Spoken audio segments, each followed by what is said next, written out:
Welcome back to our continuing coverage of the 2015 Mid-Season Invitational. As we continue on day 2 of this international event, we would like to bring attention to the victims of the recent Nepal earthquake who are struggling to rebuild their homes and communities in the wake of last month's devastation. If you'd like to contribute to the relief effort, we encourage you to visit internationalmedicalcorps.org or head over to the LOL Esports Facebook page for more information. Now let's turn back to our second game of the day, where Team Seoul Mid is about to take on AHQ Esports. TSM need to win this if they want a real chance at making to the bracket stages this weekend. Yeah, and TSM, they had a very underwhelming performance yesterday, very crushing actually, and a lot of that was off the back of Santorin. Santorin had almost no pressure in these games. Dyrus was getting camped, and it really wasn't Dyrus' fault that these things were falling by the wayside. He was trying to apply pressure, but his team wasn't feeding him the appropriate information or resources. So Santorin needs to step up today, especially against Mountain, who has been camping bottom lane over and over and over again. And that's the test here, is TSM is going to see this strategy coming, and can Mountain continue to work on his typical method of operation here? Right now, I'm really loving this team, and particularly the top laner, Ziv. You know, we looked at his play in the LMS, and we're thinking, not that good, you know, a little bit underwhelming, but he's held up against every top laner he's faced so far, and he's making changes game to game. So the first time we saw him in the Gnar versus Hecarim matchup, he went with a poor item selection. Then the next game he faced off, went for the actual correct one. So listen to us. Exactly. Exactly. You know, we're watching the game, we're analyzing, take some notes. But I think that they're probably going to go with a similar matchup, and I don't think that Mountain applies that much pressure to the top side. We do see him try for the first minutes of the game, but afterwards, Dyrus isn't the one to pick a Cassiopeia top. So it's probably going to be a farm matchup. Who's got the better teleports and who is better in the mid lane? Yeah, I actually think that whilst the top lane and bottom lane is important, the person to watch in this match is Bjergsen. He has the highest CS up at 10 minutes by about 19, but he's not able to get around the map. He needs to get out of mid lane, if anything, and try and help his side lanes carry. We've seen that they're trying to secure vision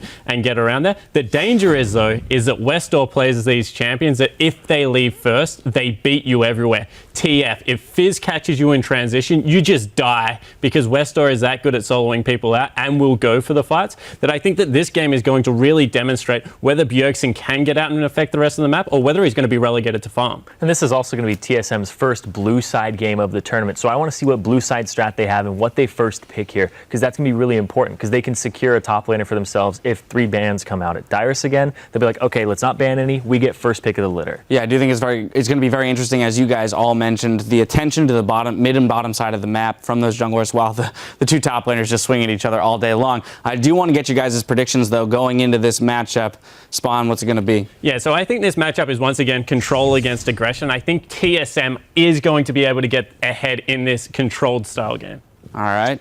Crumbs? I'm going to go with AHQ this time around. That's risky. You know, the person who last sat in that spot got it wrong, and they got picked off. Oh, man. I forgot about that. But this team improves game to game. We did not see the same thing from TSM improving game to game through the tournament. And AHQ has done this before. Last year at Worlds, as the games progress, they keep getting better. I think they're going to show up today, and TSM will do a little bit better, but not enough to beat AHQ. I think you and I are even in prediction score at the moment, so I have to go with the opposite here. I got to go with TSM, try to break away from Crumbs here, because I think TSM, they have a great support staff. I think they took all of yesterday after the defeating losses, or the crushes, that they are able to come back and they're like, all right, just focus on AHQ. I don't even care if they're focused on EDG that much tomorrow, like later on in the day. They probably put all their prep into this match, because this is the one they have to focus on. If they win, the thing I don't want to hear is like, we only prep for blue side. That's the last thing I want to hear. Well, TSM was very vocal about the fact that they think they will go 2-0 today. And according to LOLesports.com, and despite the doubting Crumbs here, 78% of you still believe in the power of TSM to win this one.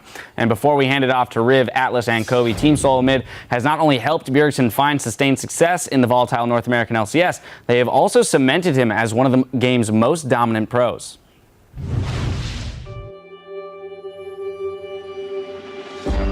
I think we all know that an esports career is not going to be like 10, 15 years. That's why we just try to make the most of what we have right now, and that's why we practice like 7 days a week. You have to stay constant at it, and you have to do your best. Starting this year was IM San Jose, where I had a really poor performance, and I was like, is this the end of me? Have I already been... I felt like I had such a young career, and I was already getting beaten by these new up-and-coming players from other regions, and I was like, damn, is this really it for me? But Now I feel like I practice really hard after IM, and I tried my hardest to pick myself back up. The teams that I have been in Copenhagen, Wolves, and NIP, I never really felt safe, or I didn't feel like the roster was really structured. But then I looked at someone like TSM, and their roster was extremely stable. They had a lot of the same players over a long period of time. That's something I wanted. I wanted that stability, and I wanted to be a part of something as big as TSM. On the red side, it is TSM with Bjergsen making his appearance in North American LCS. He's looking for the pincer. Can he get it? That's the question. Bjergsen leaves one more hit. That's the pincer kill! I knew that there would be a lot on stake, and I knew that I could end up coming to TSM and maybe the team wouldn't perform, maybe I wouldn't perform. I honestly didn't have the biggest confidence in myself. I felt like it was a really risky pickup by Reginald, but he felt confident in me, and I think that made me feel more confident in myself, that a big figure and someone I had looked up to also felt confident in me. For us in the team, it's really about having a solid infrastructure, having good coaches, good analysts that work with us.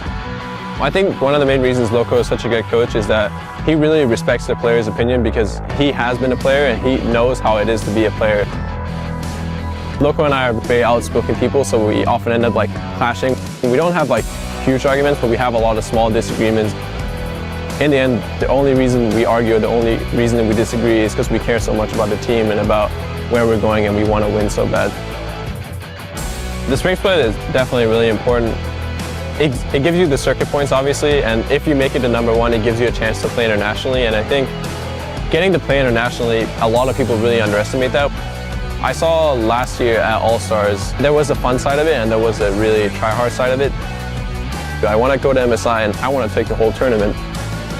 If we can ride that wave and win MSI, it's going to give us a lot of confidence going into Worlds, and it's going to show the whole world that we're a world contender. It's pretty overwhelming, to be honest, to get pretty much 3 MVPs within a month or two. MVP is a stepping stone. Sure, it means that I have an achievement and I performed well at this event, but that still didn't mean that me and my team took MSI or that we took Worlds or anything like that, because I want to win as a team. I don't want to just perform well individually, and I need to show that I can lead the team as an MVP and win something huge like Worlds.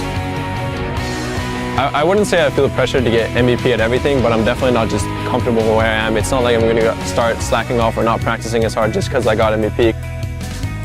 It's kind of hard to say where I really am in my career, but I like to say that I am in the middle, because I had my start where I was a rookie and I had my fair share of rough seasons and having a team that wasn't really stable and roster changes, things like that.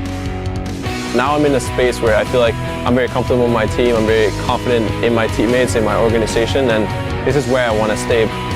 It's hard to say how far I can go, but I'd like to take it as far as I can.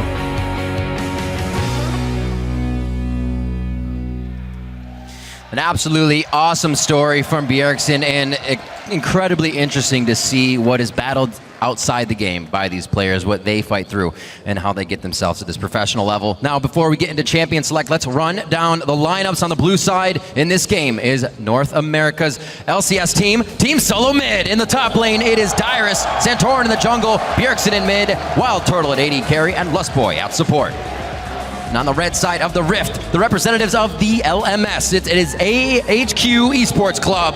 That's Ziv in the top lane, Mountain in the jungle, Westor in the mid lane, and at AD carry and Elvis at support. This is going to be one hell of a matchup, gentlemen. Both teams obviously very hungry coming out of yesterday's matches. For different reasons as well. This is true. This is true. Well, this is a must-win game for TSM if Absolutely. they want to move on from the group stages here. Yeah, So well, their pressure is all on. Yeah, this is the thing, and this will give them the head-to-head against AHQ at the same time as tying up their scoreline. So if we get that sort of two-way tie, it'll mean that TSM will go ahead in front of AHQ, which is a big deal here. But if AHQ win this one, they're almost guaranteed a spot in the playoffs, and TSM, it's going to be very difficult for them to get anywhere near it. Absolutely. As we enter into picks and bans, we did hear the analyst desk talking about that top lane, not mismatch, but the fact that it is going to be about the teleports when it comes down to it. The top laners may fare well against each other, but it's how they are going to be impacting those fights. We are now into picks and bans. The Rumbles will be focused towards that top lane. and the Lulu to start off from the side of AHQ Esports Club. And once again, the Twisted Fate going to There it get is. banned away from Westor. It is his signature champion, and he saw some success earlier on in the tournament as well. Still definitely adept on that one, so getting rid of it. LeBlanc going to leave Bjergsen's hands as well. So there is a bit of mid-focus here with the second 2 bans. One thing that's different about TSM than a lot of the other teams here is that Urgot is also high priority for them. However, it's a high priority for Bjergsen. Turtle does not really like the champion as much. I still think that they might first pick it away on blue side since it's been picked away from them in both of their previous games yesterday. And it's still up at the moment. But with the Zed ban, maybe not, because Urgot is actually very good into Zed. That matchup has something we have seen before, and also players try to stay away from because of that matchup. Yeah. Zed does get banned out with the Sivir, and we are going to see what is the priority here for Team Solo Mid. And it is going to be the Kalista for Wild Turtle. So leaving Urgot available and taking away the Kalista instead this time. We'll see whether that is going to work out. Of course, Wild Turtle did play that champion. It didn't work out for him necessarily as well in the previous game, but he has shown fantastic prowess there. And Mountain, this is his power pick. This is huge. If he doesn't get Rek'Sai, he picks Jarvan, champion that's fallen way out of the meta, but Rek'Sai, she's way up there. Yeah, this is a guy who really utilized the Rek'Sai's early game power, whereas Santorin really fumbled it. So it's not really that big of a takeaway from TSM, but it is a really good champion for Mountain to be on. Now, Santorin, they can just leave their jungle pick to whenever they want. He can have the Gragas or the Sejuani, choose his flavor, whether he wants a little bit more early game impact, whether he's going to need that disengage or not, or whether they want that AoE stun for the team fights to set up Kalista. And does TSM now go with the support and jungle pick though? Do they pick them away so that they can make sure that they fill out their solo lanes towards the very end of this draft, try and hold on to as much surprise as they can? See, yeah, exactly. AHQ can hold on to one counter pick, but TSM don't have to give away too much right now. If I was going to do something, I would probably grab Lesboy's Thresh. Albus actually had a very good Thresh game. Okay, so they don't want to give anything away. They're trying to hide their pick. But we didn't notice the fact that Hecarim wasn't banned. Only one counter pick here. Hecarim is a big deal at the moment on this patch as well, so the horse able to run rampant through this game in the hands of Darius. He didn't see too much success in the last time that he played it. He rampaged right through all the minions in his wave and shoved up and got ganked. If we talk about success, this is almost the same team we see TSM took against SKT. That was a 0-7-3 Kalista. This almost didn't work out for him, so it's interesting to see they want to fall back onto this for their first game in day 2. All power picks here so far right. for TSM. If you look at the ranking of these champions, all would be in the top tier. And since they did not go with the Thresh, it will go over. It'll probably lock that in for Albus. He had an amazing Thresh game, feeling very well for Ann. And also breaking up the Thresh Kalista is definitely advisable. And I love Santorin on this Gragas as well. I mean, he did play a lot of Lee Sin. We mentioned earlier on the fact that Gragas' playstyle very much like a tanky Lee Sin. Like Lee Sin sort of bulked up a little bit, you know what I'm saying? Able to knock people out of the team. He's in the past, he's in the North American LCS, he's been a great Gragas. Well, yeah, well, that's the thing as well. But coming from that sort of background at the same time, and now he's on this champion, will look a whole lot more comfortable on this instead of the other. There's a lot more junglers here that are ready to put their foot down first and react to see what Santorin does. And now Santorin's the one who has to follow in the footsteps of that first gank of what, the other team is doing. Now we see the Cho'Gath possibly for Bjergsen in mid lane. That was locked in previously as well for him before. And we were saying, guys, taking away that Thresh from the Kalista, but it was not. It was chosen the Nautilus. The Nautilus, right. That huge pick away. AHQ have used this. AHQ have used the Nautilus to get here to MSI. Albus was able to set up a lot of plays in the bottom lane. And we talked about bottom lane being a big focus for Mountain.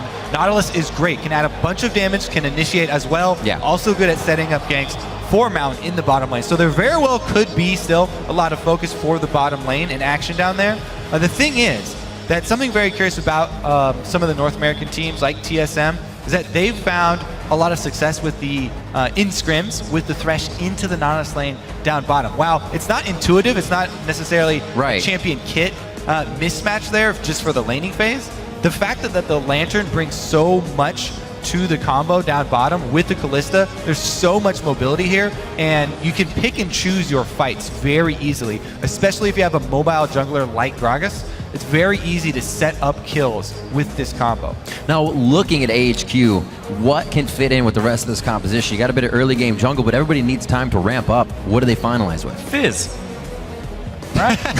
You just want to see Westor Fizz again. Like, yes, Fizz, always the answer. I see Westor, it's Fizz. When Fizz, it's going to happen, ladies. It's what happens when it's not the obvious pick. When Twisted Fate and Zed are banned. Yeah, Westor just said, well, my Fizz is up, guys. Gonna have to pick it away. Of course, he does play Cup. He does play a whole lot of other champions, but his Fizz is open. And even though they let this last pick go through for Westor to get the counter pick, this was calculated for TSM. Early picking the Cho'Gath because they banned out the two most likely other two options for Westor. High percentage chance that he was going to go for this. Not an unexpected turn of events here for TSM. And Bjergsen in that melee matchup should be able to... The silencers are so good against any assassin, but if you time it right, you can get your combo off and stuff Fizz. We'll see if the jungler intervention turns it, though. The thing that I really like about this comp coming through from TSM is the fact that it looks on paper like it's a whole lot of tanky guys and Wild Turtle here on the Kalista on the squishy carry that's supposed to do all the damage. Hecarim does a heck of a lot of damage. This is Teleport Ignite. Hecarim going to have that early Trinity Force as well. Is going to be able to really chunk down anyone, although there is a really tanky lineup coming through from AHQ, but there's a lot of damage on the support cast here from TSM. And with everything and the champions loaded in now, make sure you head over to Twitter and vote with your predictions at LOL Esports with the hashtag TSM win or the hashtag AHQ win. We'll add up the results and see what you think throughout the game. Gobi, I know you had something to say at the end of Champion Select. Right, I want to tag in on that Hecarim point. The Hecarim was picked so early. There's a lot of point and click on HQ with the Urgot, with the Maokai, where if the flank from Darius does come in with the home guard, you just, one of those abilities, just tag him very quickly. It's very disorienting, takes away your big speed bonus, which also is your damage bonus. So AHQ, as long as they have their wits about them, they do have countermeasures for the Hecarim. We'll see if Darius can have a good showing here at MSI. He's had a very slow start, but plenty of time to look over and prepare for some attention. Switching as well to these more carry top laners. We saw Sion, Lulu, and Maokai a lot to the NALCS, and now towards Hecarim, trying to make an impact from that top lane. Right, and when we talk about the top lane, I want to take a moment here, before all the explosions start, since we had almost no time last game, to talk a little bit about strategy and a little bit about the state of the game, specifically for lane swaps. As we've seen a trend emerge in North America where level 1 support movement, extremely important. Lustboy really leading the charge here. Lustboy and Lemon Nation trending towards level 1 invades. And I love this strategy so much because in the early stages of the game, there are 3 playmakers. There are the jungler, the top lane teleport, and to a lesser extent, the support. So if you can invade level 1 with your support and harass the enemy jungler and top laner, it completely destroys their early game playmaking potential if you can get them behind. And that's exactly what you want to do against AHQ, is try and take the teeth away from them in the early game. But it looks like it's going to be a fairly safe start here for Rek'Sai up on the top side. Whenever you're thinking about jungle pass and jungle starts, you always want to stay one step ahead of the curve. And starting on a small side camp, much safer than starting on off on a buff. So both of the junglers doing that. And it looks like we will, as long as people just go to lanes, have the lane swap that they are looking for. And TSM looking for this lane swap where you mentioned earlier on the fact that Kalista and Thresh, it's quite a decent duo lane even up against the Urgot. Yes, definitely. Kalista Thresh, always a very, very strong. Yeah, well that's the thing. A lot of the AD carries, if you talk to now, it's extremely difficult to get into that matchup. And Darius on a 1 versus 2 has been the target of a lot of early dives. So Mountain starting off on the top side of the map, he will end his route towards Darius' area. And that's definitely something that Darius will have to prepare for. You know, some early wards over that wall to keep some vision into the tri-bush. But you see, Darius is now on the bottom side of the map, and that's where Santorin generally ganks. But and this is the weak side. Santorin started his strong side, but Mountain started the weak side jungle. So he's trying to go cross map for the jungle here, and they've got the support coming in level 1. There it is, but it's a little bit too slow. Now they don't steal the buff. Taking away both those small monsters from the red buff camp is half of the experience and gold that you're getting out of that camp. So it doesn't look like it was an effective invade, but they took away half of that camp, basically. Right. It's first move made by AHQ. It's still hanging out in the jungle, knowing the pathing and that knowledge of Santorin and Dyrus now to the top side allows him to go hard with the team in the bottom if they decide to even stay and get this pushed in, so they can get back and then back to another lane if they decide. Yeah, that's the thing. That's why a lot of us became junglers, is working off the mind games and the expected behavior of your opponent. That's what it's all about in the early stages of the game. Yeah. Dyrus is going to be trying to steal away some Raptors here as well. Very cheeky work as Ziv's going to teleport. Where did he go? Did not expect this. To the Dragon very early on. Of course, Mountain is on the Rex side. She's able to solo out the Dragon very quickly, but now with a couple of buddies as well, it's going to be far faster than that, and AHQ looking to really get an early lead in the Dragons, and this is what AHQ love to do. They snowball from Dragons. They fight around every Dragon, and now they've got one very early on. Right, they start the chain of looking towards the 5th Dragon very early on here, only at 4 minutes. And once again, another game. Yes, yesterday I really like their early game plan here from HQ. And talking about expected behavior, they immediately leave that top side of the map, send Maokai down to the bottom side. So as TSM move up with their jungler and top laner to the top side, there's no opportunity for a dive. No death there from HQ. Right. They come away with the early Dragon, and they'll have the timer on it. TSM completely in the dark on that one, and it'll be hard for them to position early to try and stop what HQ usually like to do. You can kind of see the story that Image told of the early Dragon for AHQ being able to pressure, but mid-game from Team Solo Mid being able to get the bigger objectives, that Baron. See if the game plays out that same way. So far, AHQ, like I said, putting the first thing on the plate for TSM to think about, and both have kind of just shared top and bottom side of the jungle here for the first part of the game. Yeah, and it's interesting as well because it looks like they're now going to switch. AHQ's going to switch that bottom lane towards the top side of the map. Dragon no longer an objective, but that might give Dyrus some time here because there's no one else on the bottom side of the map. Yep, anytime you can buy for Dyrus with a minion wave closer to his turret is time well spent. Looks like he is going to clear the minions out very quickly though, as Ann comes. So the lane will be pushed up back towards AHQ. And the other thing too is in the lane swaps, with everybody, pretty much everybody abandoning the Rod of Ages build for Maokai, not really needing that extra ability power later in the game at all, just wanting to go for the much smoother curve, much smoother power for Maokai of building pure tank stats, trying to go for the Righteous Glory very early on. Maokai, more effective on less gold. Hecarim really does want to work towards the Trinity Force as quickly as possible, get his home guard upgrades as quickly as possible, and they're making it hard for Dyrus. Once again, he has the lane shoved, has to get chased out, and he won't even get experience. Goes back to wards, but he is zoned out here. He's going to get popped up. Dyrus does not have flash. He is going to go down for first blood, and they have been down there quite a bit, guys. It finally pays off. Yeah, beautiful play there as well, and Albus wasn't letting that horse go anywhere. That was the kill pressure of the Rek'Sai plus Nautilus that we talked about in the 2 versus 2, but it didn't even look like it was fair there with Dyrus. He keeps shoving these lanes and extending, and then kind of waffling around in no man's land territory and getting picked up for the first blood. Once again, Dyrus down. And TSM will have to keep their cool this time, because yesterday, towards the end of the day, with Dyrus dying early, it kind of set off the rest of TSM to make some really awkward moves as well. And he makes the right choice here as well. Does not go back down to that bottom lane. You could just see Mountain waiting for him, ready to pick him off as soon as he comes back. And it would have been even worse if he burned the teleport to do so. To the camps in the jungle for Dyrus to stay safe. All right, so he won't die, but the turret probably should be answered here, and is trying to get his the minions grouped up so that he can have the wave shoving back towards him. Side wave control. Definitely HQ having the advantage in that aspect of the game so far.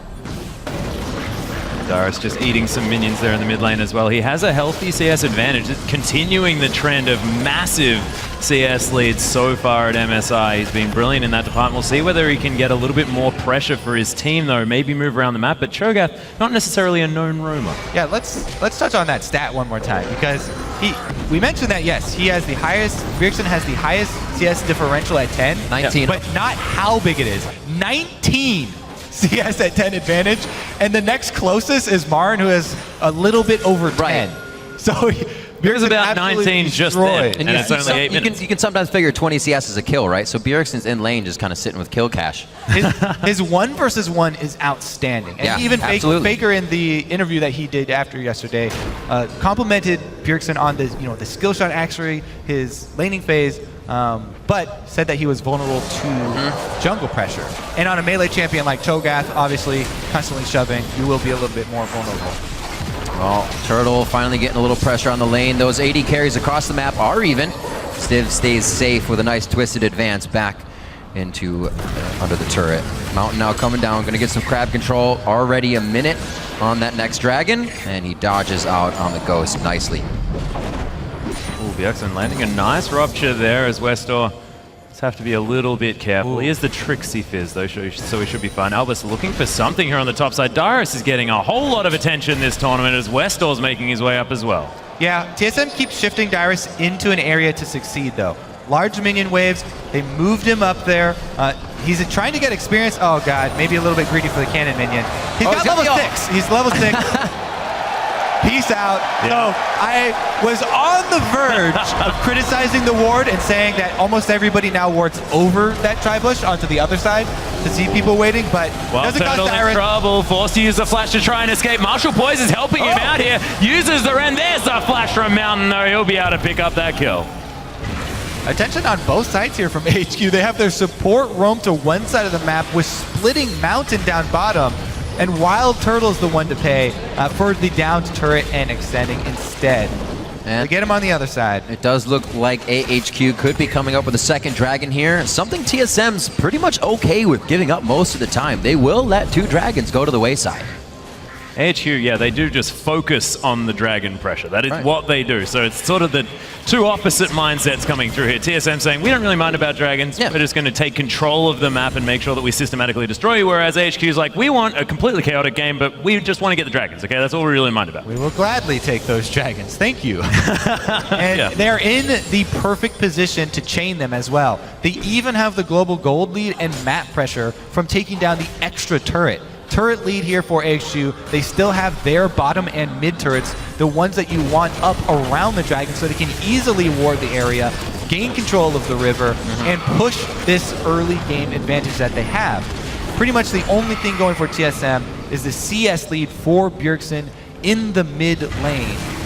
And somehow Dyrus has a CS advantage in the top lane as well, which is pretty remarkable considering the fact that he has been He keeps going back for those camps, making sure he is keeping himself scaling in this game. If he falls behind, he's one of the big damage factors. They're going to need the Flay to Dredge line actually gives the upper hand there to Albus, and he may be able to turn around and find a target. Bjergsen's right in the middle of 4 members of AHQ. A nice ultimate from Santorin gives him some time to think about it, but he still goes down. Dyrus is right in the middle. Everything's used in defense here. His AHQ is still going for the fight. Yeah, defensive ultimate used by Dyrus there, as well as the swap came through, was a little bit trolly there on Westor, as he probably wanted to try and hit Bjergsen there, but he did fall down. And AHQ, they just want these messy fights, and they'll get them every single time. The other thing is that, well, yeah, they got him there. I don't know why, though, because TSM, look at the AD carry. Turtle is sitting on a Vamp Scepter, while the Urgot has not only the tier that's stacking up, but a Brutalizer pickaxe completed. Which is ridiculous. Yeah, and they didn't, you could tell that TSM didn't really want to opt into that, but they got a little bit too close, and they tried to save Bjergsen. Bjergsen was a little bit deep on that one, and the CS lead did not matter for the Cho'Gath this time. They focused him down early. Dyrus did end up having to use the teleport. They were trying to hold it and save it there, but the force from AHQ, very good job capitalizing on TSM getting a little bit too close there, sniffing around their dragon, picking up the kill there, and Turtle having to wait for the gold threshold to try and buy a full BF sword. The Urgot, this has a much smoother item build, where you can, every time you go back, you can pick up little pieces here, and he's got, a lot more to work with. Yeah, and also the fact that at exactly that time as well, Wild Turtle was sitting on a fair chunk of change, and the buy timings for N were more important. It makes up for the fact that he had to buy that tier. Normally we're talking about the trough of the tier, but it just wasn't there, because that 700 gold was probably in the pocket of Wild Turtle. Right, and that sort of discrepancy does not just happen. It's the advantage that AHQ have of getting the early dragon. They know the timer well in advance. Right. They send everyone back to buy, and they prepare for the fight. And it's not necessarily bad play from TSM. This is fantastic play coming through from AHQ. This is how they play the game. And again, Westor escaping from some trouble. And you can already see Team Solo Mid, with the third dragon maybe being in mind, are putting a lot more priority on it already. They know 5th gets a little too scary, and they're not going to let 3 go to the wayside that easy. But that positioning may have lost them a bit of this mid-turret pressure. They do get back in time, though. The problem that AHQ are going to face, though, is the fact that they have next to no wave clear at all and almost 0 siege, because there is a lot of melee on that team, and an Urgot who is 350 range. That is nothing. That is quite true. Luckily for them, they have such a good early lead and control of the map that they can get deep wards down and see any rotation that TSM try and make. And with TSM being this far behind, they probably will not make try and make any shoving plays very early to pressure these turrets. And if they do, they'll get chased off. Oh, there's the Depth charge coming through from Albus. He's looking to try and get something happening here. Nice Lantern. It's going to help the team get up. It's Ziv with the flanking play. Bjergsen gets twisted advance. Beautiful dredge line to come through, as well as Albus tries to stun him up. Bjergsen's still alive, though. Nice rupture on the carries here at the same time as Ant gets death sentence, taking a fish. Beautiful Fate's Call. Cancelled on Dyrus. Reflanking from the backside. Wild Turtle takes down Ziv's Mountain, trying to get amongst the Wild Turtle. He's going to fall. Double kill already for Ant, but can they get any more Mountain? He's going to get caught up. It's another beautiful kill, but triple for Ant. And the Urgot is making plays. That's why you don't try and make the hard pushing rotational base plays when you don't have any vision, any sort of map control. HQ, with so much vision, they're easily able to collapse and corner TSM and grab the fight. While it was only a 2-for-1, they do take advantage, and they've now got control. 3-for-1. Shove in. Oh, 3-for-1 to then shove in on the turret. So Westor here able to get some damage done as well. Just extending that gold lead, and like you said, without any vision, yeah, they have power in numbers, but if you don't know where the other team is coming from, you're absolutely in the dark. So Bjergsen takes so much damage at the start of that fight, and Westor having to flash in here. Love that. Yeah, the Fate's Call trying to get rid of the focus there. At this point, trading tank for tank, Turtle really takes that too far, and he's on the front lines there, so bit of a misposition, actually, that caused this kind of to snowball in AHQ's favor, actually. Ziv really preventing anything from happening off Dyrus's ult. He gets 4 people. Ziv was just toying with 4 people on the other side. Nobody could follow up on that. Yeah. And that was once again Wild Turtle getting a little bit zoned out of the way of his Lantern that he was trying to pick up out of the river there, but he just couldn't quite make it there in time. He pushed up a little bit really far after they got the first kill. Wasn't quite aware that Dyrus had gone down, and it was actually a 1-for-1 trade with both of the top lane tanks going down. But he's going to try and continue farming this one up. This is it's a different experience though for TSM. This isn't the shutout that they were experiencing last night with SKT as well. Like, it's not that same situation. They do now have the opportunity to try and consolidate because their team comp scales incredibly well into the later stages of the game. They've just got to try and consolidate, hold on. And it's a team comp that they like. The only change versus SKT was Ziggs in the middle. This is the exact same thing, but with Cho'Gath. They like to run this comp. They feel comfortable with it, but can't seem to find the ends in that early game with it. Yeah, it's going to be very difficult for them, and AHQ, from their perspective, they've got Westor out of the early stages of Fizz gameplay, which you expect Fizz to have the CS disadvantage early on like that, and it wasn't a very big disadvantage. So once again, the Westor Fizz pick gonna start to shine. He can split push the side lane. All right, that's not how gonna that shine right interaction works. now. Need a few more of those. He's gonna miss this one, but this is the time in the game. Oh, Ziv though, devastating charge. He's going to get Dyrus to safety now, but that is an angry tree. Nope. Yeah, didn't want it. Already used the Righteous Glory, didn't want to follow in. Third Dragon now as TSM is scattered around the map. Not even a chance to respond here. 6-1, 18 minutes in, and 3-0 in Dragons. And not only is Westar going to start to shine on this Fizz, who's becoming extremely powerful, but Ann has already upgraded his Brutalizer all the way to the Ghost Blades just for the extra 10 armor penetration. The extra attack speed and move speed, yeah, all right, that's pretty cool, active. But mainly it's about flat penetration, because look at the tank line for TSM. They won't build armor anytime soon. Dyrus only has a cloth armor. Gragas right now, full health for the Sightstone Cinderhulk. And you know that Hecarim wants to build that Trinity Force, so that's the direction Darius is going to go soon. Flat penetration, extremely valuable here, because almost nobody has any armor, and this Urgot, they're really pushing the mid-game of this Urgot, and they're going to try and bully TSM. And I really like that adaptation as well, because normally it's the Black Cleaver that you go for. This is before the change, of course, where it still is building out of that Brutalizer. That is normally the option for an Urgot, but Ann's saying, no, just need to pierce the armor. We're going to get through it. Yeah. Try and get close to that true damage. Now all that he needs is to transform to the Muramana, and he will be able to three-shot people. It does want to get a little bit more of that cooldown reduction as well. Once that sweet spot of the 37.5, make sure you can get 4 of those Acid Hunters off. That one's for Papa The thing is, I think he only needs 3 to hit to actually kill someone, so... Well, that's true. You got to go for the armor penetration, where cooldown reduction doesn't matter, because you just kill people. Looking at the Urgot in general, the beginning of this game, we thought it would be something TSM would try to take away for themselves, but the Callista, again, was something they wanted. And now that Urgot is definitely paying dividends for AHQ. Westor trying to go solo here in the top lane. Santorin, a little too big in the belly area. The waistline doesn't allow Fizz for the full hug there, and he's going to have to get out of this. What is the team doing besides, though? You can see all 4 members of AHQ in the bottom lane having a field day. Yeah, that was remarkable from Westor to make it out of that one. I thought he was almost definitely dead, but after the flash body slam, there just wasn't enough left to hold him down. Westor is another one of these guys running the per level cooldown reduction rune for glyphs instead of magic resist. And with the Athenes that he likes to rush on Fizz, he's already up to 32.5% cooldown reduction just with that. So he can Playful Trickster immediately again. And but he doesn't even have Boots 1 yet. It's just crazy. Nope. He's a fish. Come on. He wasn't in the river, though. Theoretically, he should be slower. This is true. This is true. Have you ever tried to walk in Flipper's Riff on land?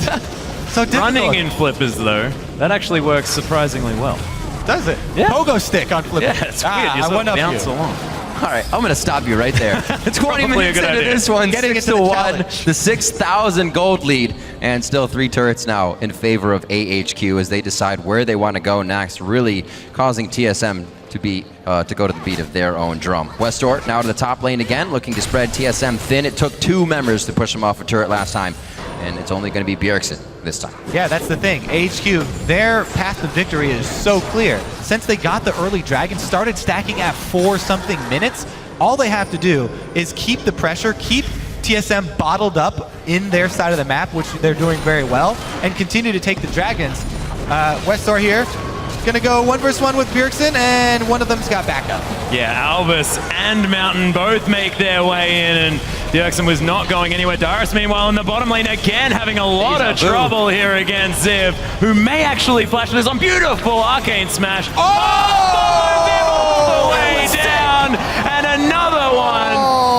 Ziv thinks he's got him cornered, but Darius again on another journey around the map. We'll see whether he's going to be able to make it out this time, of course. Just heads through the turret. Is the sapling going to be enough? It won't. Oh, the Arcane Smash after the flash. Some of the coolest interactions this weekend. Yeah. The timing to pull that off is so hard. Oh, it brings up the question if he actually got it off on purpose. I'm going to give it to him. That was credit for Ziv. That was beautiful. Great timing on the Hecarim ult right there. Well, that's definitely going to be playing on the mind of Dyrus. Nothing seems to be working out for him in that lane. 0-3-0 for him, 0-3-1 for Bjergsen. These picks have not flourished in the mid game as AHQ just continues to hold control, not even take control. They've had it since the early part of this game. That is just so disheartening. When the Maokai, split push Maokai solos your split push Hecarim, the other team, when Westor is on Fizz, able to split push as well, they've got TSM has to defensively ward. They can only ward their own side of the jungle at this point. Maokai fell to the wayside because Hecarim did more damage. That's not supposed to happen. Well, the thing that's strange here as well is the fact that Ziv is known as a team-fighting tank player for AHQ. Generally, he falls behind in his lane. He's known not to necessarily get leads in the 1v1, but This time, he's managed to get that a lead in gold because of his score being a little bit better, and he's running with it. Now has got that CS advantage back when Dyrus was running around picking up the camps like we were talking about. We commended him on this, but still getting 1v1 by the Zip. Westor moving around mid, getting a little flank of his own. It's only 3 people defending though. And Dyrus once again taking a large chunk of damage in the exchange. He's still able to clear out the minions though, so he's going to be okay. Ziv just trying to stop him from wanting to stay around in the lane, but does have the wave clear. All right, well, let's look for hope for TSM. They have, that is not a good start. That was a beautiful scrying off. There's a teleport for AHQ as well as the fish comes through. Bjergsen, the 3-man knockup coming down from the Rek'Sai at the same time as TSM are melting on this one. Wild Total falls down first. Bjergsen as well. Everyone's picking up kills and the switch comes in. Dyrus thinks he was getting a flank, but that's just entering the cave of doom here for TSM and AHQ. This is the 4th dragon. They are playing out of their minds. That was so well played here from AHQ. This game, they have scrying orb. They have had Oh, man. And man, the one thing that TSM can hope for, setting up for the dragon way early, trying to get a miraculous home guard teleport on their own pick board, and it goes as horribly as it could possibly go. AHQ snipe them, kill everyone, take the Baron. They won't have to wait for the 5th dragon. AHQ looks like they're running their way straight past the group stage. And something like this is only set up in steps. Because AHQ has all that vision around the map, it also tells them where TSM isn't. And the one scrying orb hit finds the entire team. So actually, I'm going to even dock some points from TSM here. They didn't have Dyrus waiting in the fountain with the home guard ready. He was out. So even they had him clearing a wave. I mean, if you're going to make an all-in play like this, you bet everything on it. You kind of let that wave crash, and you hope that the home guard will be enough to catch somebody off guard. But as we see, it's just a massacre here. AHQ are dominating. And they transition it perfectly into their 4th dragon at the same time, then move over to the Baron. They've got a 13,000 gold lead, and they're going to take down the last remaining inner turret from this map as well. 6-1 in favor of AHQ. TSM really needing this game to get out of that bracket stage. This would make AHQ 3-1 and TSM 1-3 at the end of this game, something they were trying to avoid after quite a disheartening day yesterday. They picked their heads back up and tried to hit it with almost the same composition, but AHQ was reading it like a book. Yeah, TSM looking to go aggressive though, as Westor was in the bottom lane. Mountain as well towards the top side. Bjergsen though, they're trying to turn it around. AHQ with a whole bunch of damage. Last boy, the beautiful Fate's Call once more, but Ann just has so much damage. Bjergsen gonna fall down. Dyrus ulting his way out, but AHQ might just transition this into either a turret or they'll just go dive heavily for the kills. Last boy gonna fall down. And AHQ in the base should be able to get pretty much everything they want, since Westor also already shoving in. Top turret here. This may be the end. This is just a shutout from AHQ. 14-1 now in kills.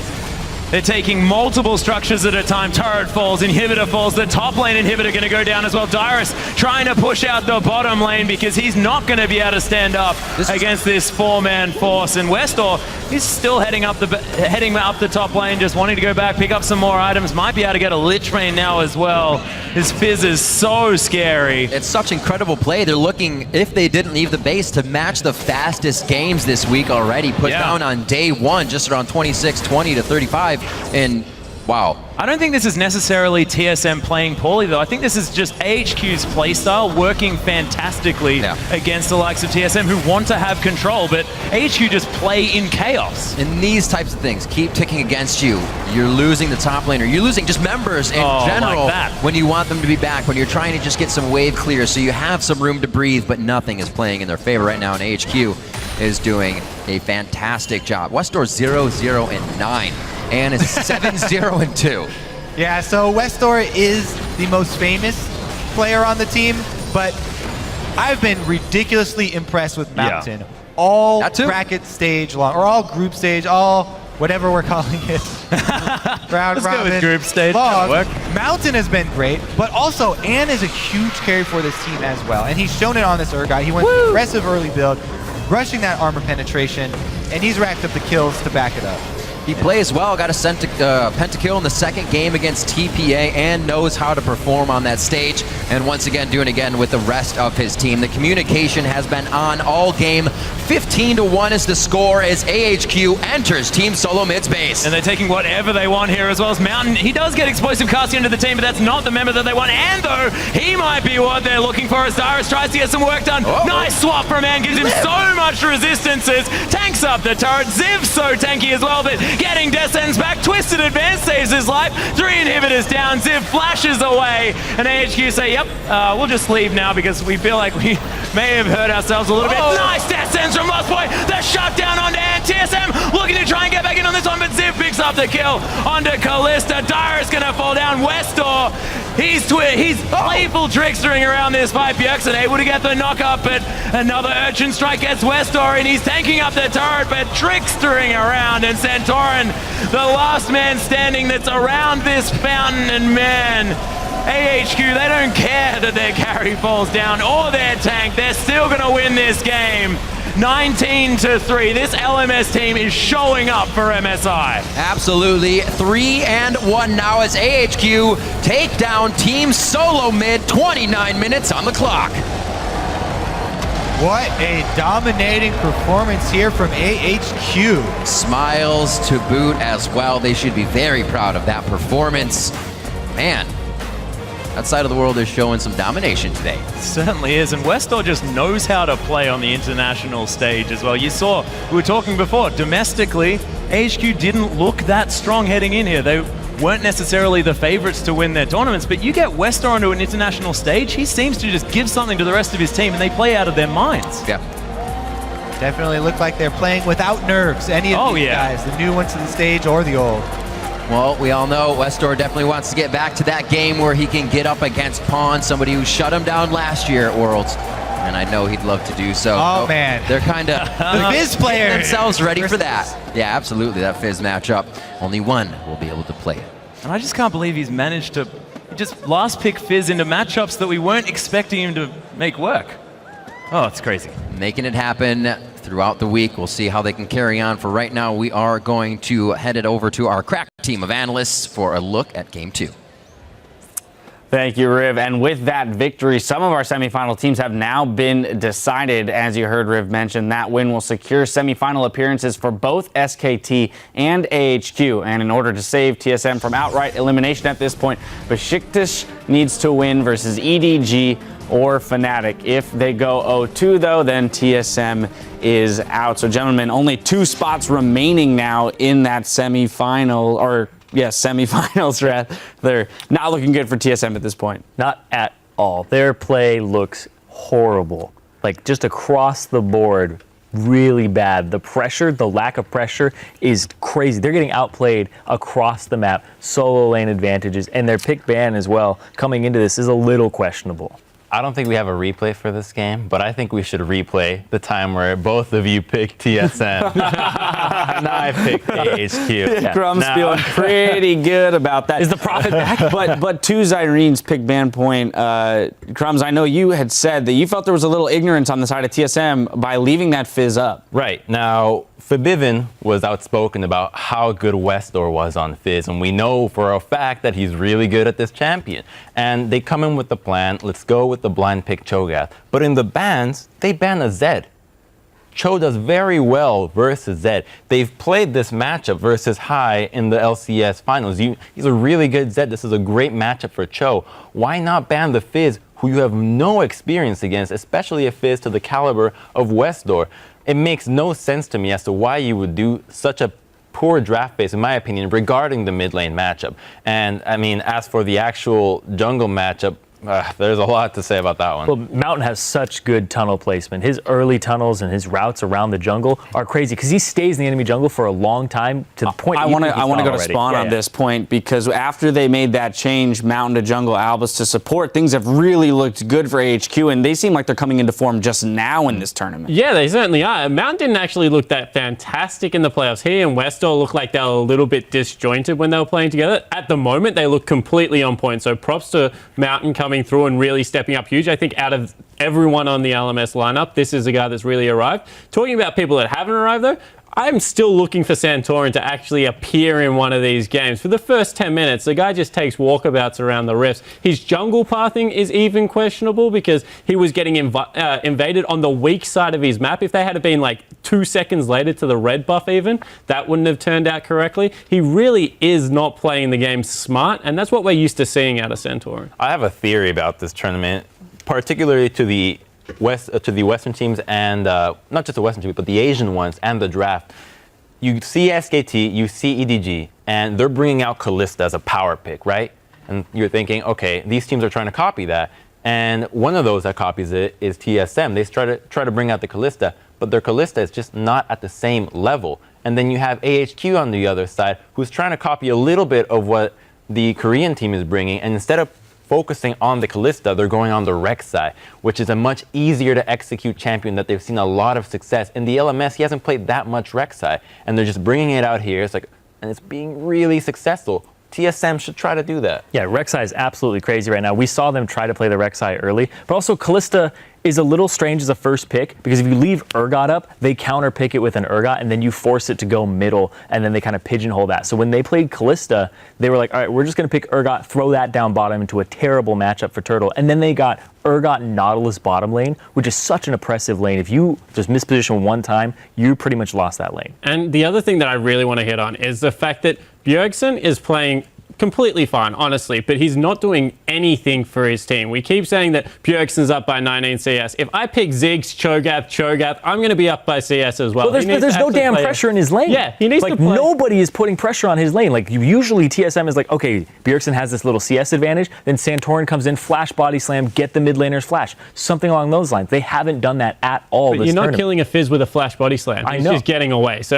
Bjergsen really needs to take a playmaking champion into whatever their next matchup is, because if he doesn't win the game along with Lustboy, I honestly don't know who wins it for TSM right now. Yeah, I think at this point you have to stop and take stock of which players on your team are performing at least to a certain level, which are Bjergsen, Lustboy doing as much work as he could yet again, and say, all right, let's start building compositions and strategies around the way that they're playing. Let's put Bjergsen in a position that he can affect the other lanes, because right now they're putting him in a good position in his own lane and saying, all right, somebody needs to come help him out. They need to go, from the mid lane to the outside lanes. And Bjergsen was actually very outspoken on his stream about how well Zed does against Fish, and they took Fizz, and he took it off the board. He's actually very outspoken that in the laning phase particularly, he does a fantastic job. And I know you don't purely pick for the laning phase, but Bjergsen needs to make something happen that isn't a 20 CS differential. Now, a day's rest didn't do anything for the TSM composure, and I'm thinking, okay, you got your two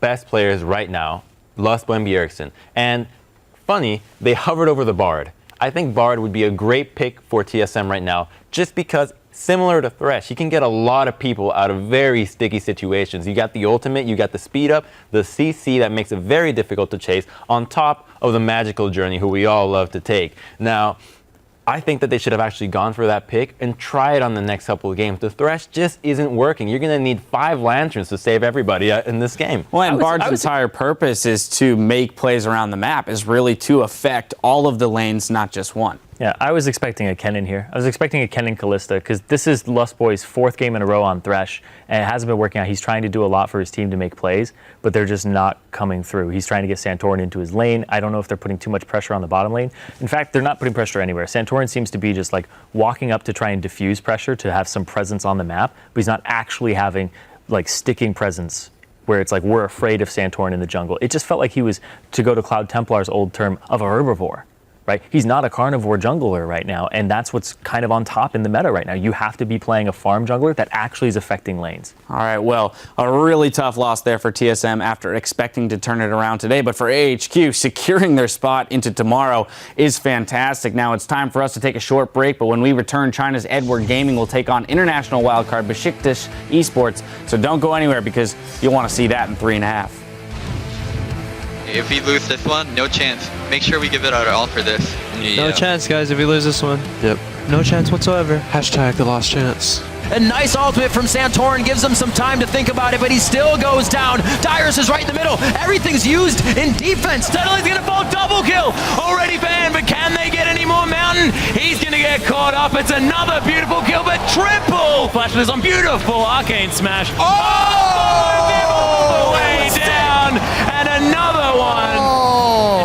are melting on this one. Wild Total falls down first. Bjergsen as well. Everyone's picking up kills, and the switch comes in.